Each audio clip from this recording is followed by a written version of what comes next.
দেখেছিলাম ওরে বাবা বলুন আমার ওই কুইটা ঘরে লাঠি মেরে চোদ্দ বিচূর্ণ করে দিচ্ছি তবু হাসতে হাসি নৌকো বেয়ে চলে যাচ্ছি কোন কথা বল এখন আমি কি করবো ওরবি ওই সপ্তমিকা ধরি ওই মগরা জলে ডুবিয়ে দেবো তোমার ইচ্ছা তুমি পূরণ করো বেশ তাহলে তো যাই চল একাই চলো ওরে কালে ওরে ভাই এই তো মাছ ধরে পড়ে গেছি এইবারে কি বলি জানি আমরা কি এই সোজা করতে নিয়ে এই নৌকো বাঁচতে বাঁচতে আমরা কোথায় যাবো জানি ওই যে সুদূর শিখর হ্যাঁ সুদূর শিখর কিন্তু ভাই আমরা তো নৌকো ছেড়ে দিয়েছি আমাদের তো গুরুর নাম স্মরণ করা হয় তাহলে গুরুর নাম স্মরণ করতে হলে কি করতে হবে তাহলে গুরুকে রাখতে হবে হ্যাঁ তাহলে গুরুকে রাখতে হবে গুরু ভজনে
টানে হইয়া রে, এই কারোয়া টানে হইয়া।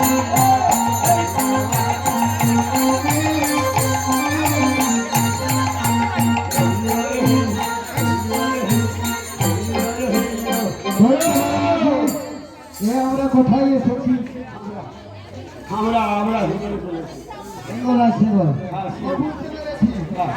এটা হলো অজয়ের ঘর, ওইটা তো বিজয়ের ঘর, আচ্ছা এটা তো হয় রত্নমালার ঘর। রত্নমালা ঘাট রত্নমালার ঘাটে তুমি নগর করো, এখানে নগর এই রত্নমালা ঘাটের কি অবস্থা জানো?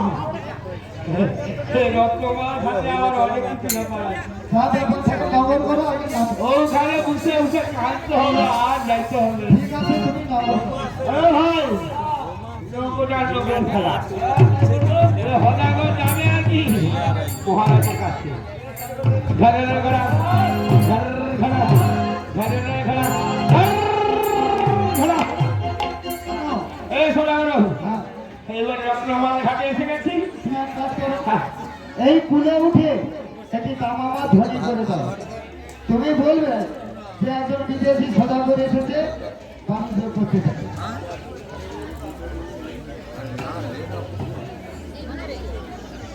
ও ঘোষণা করে বলতে হবে, শুনুন শুনুন শিলবাসী, শিলর রাজ্যে একজন বিদেশি সদাগর বাণিজ্য করতে এসেছে।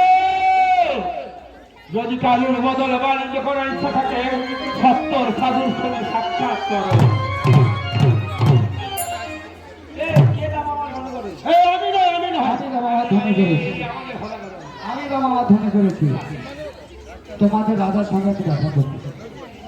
ও রাজা মশাই সাথে দেখা করো। হ্যাঁ, ঠিক আছে এই চলো। চলো। বহুদিন হয়ে গেল বদল বাণিজ্য করতে কেউ আছে। সবাই সবাই বলে কালীদহের মাঝে, সবাই বলে কালীদহের মাঝে কবলে কানি, কিন্তু কেউ না দেখাতে পারে কমলে কানি। সেই অপরাধের জন্য আমি এক এক করে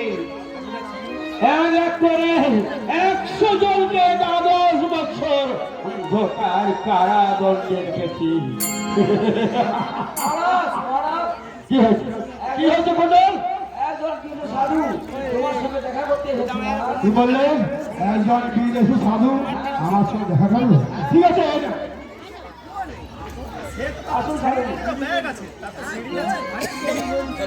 আমার প্রণাম করুন, গ্রহণ করুন। বলো তোমার নাম, আমার নাম ধনাপতি সদাগর। জাতিটা কি,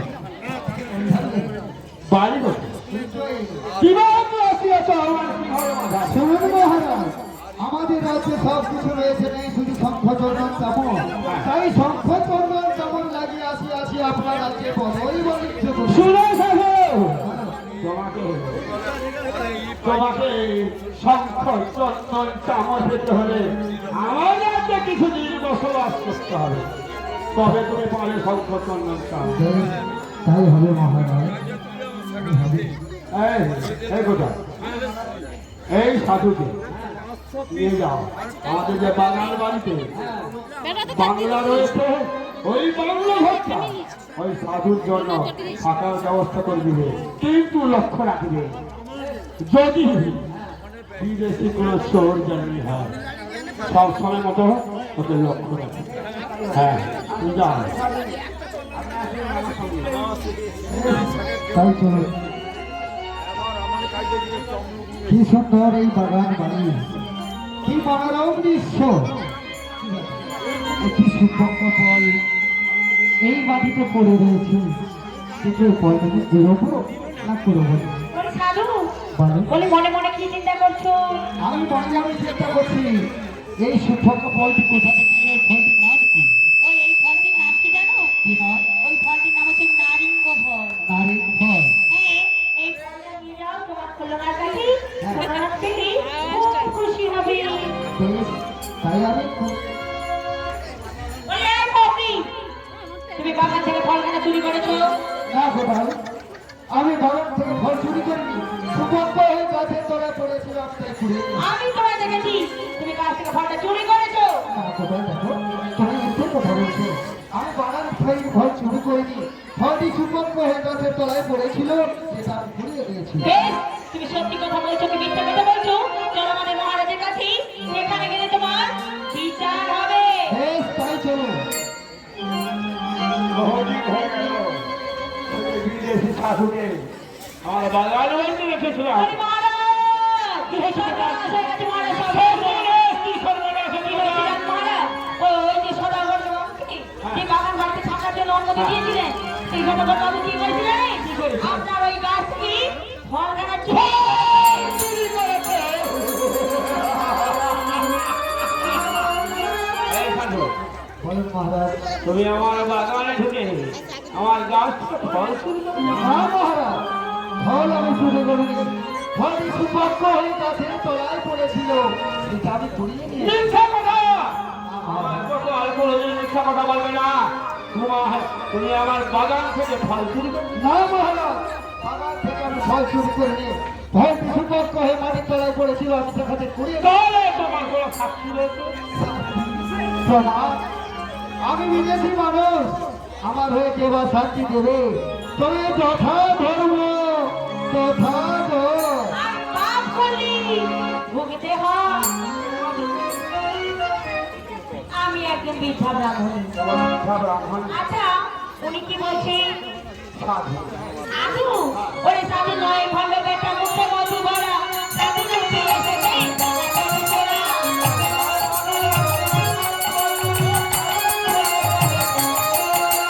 সাধু নয়, ভণ্ড বেটা, মুখে মধু ভরা সাধু রূপে এসেছে।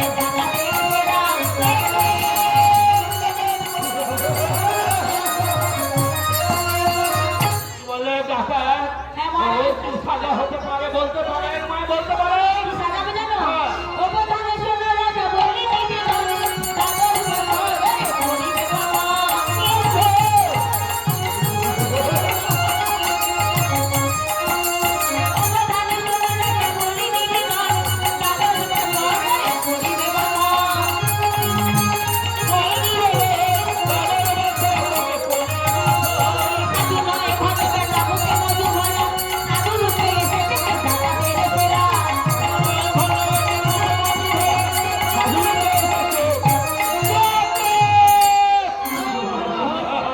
আমি সাধু।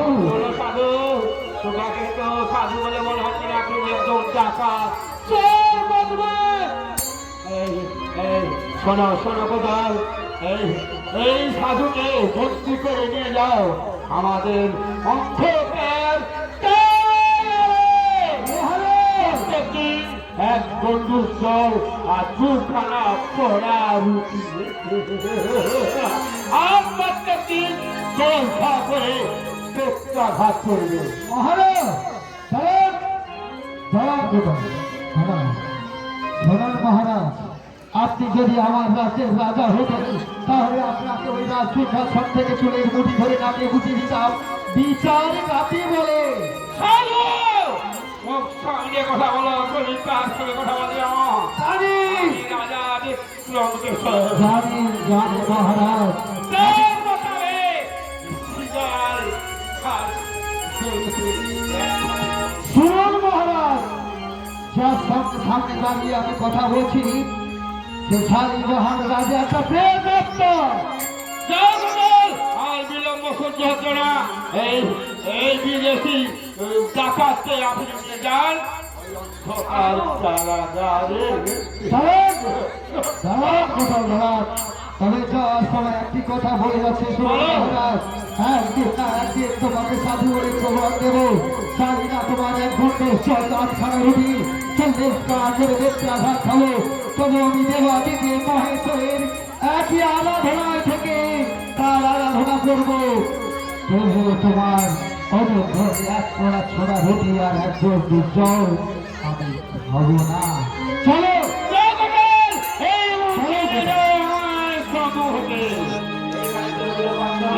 তো চলো হরিয়ে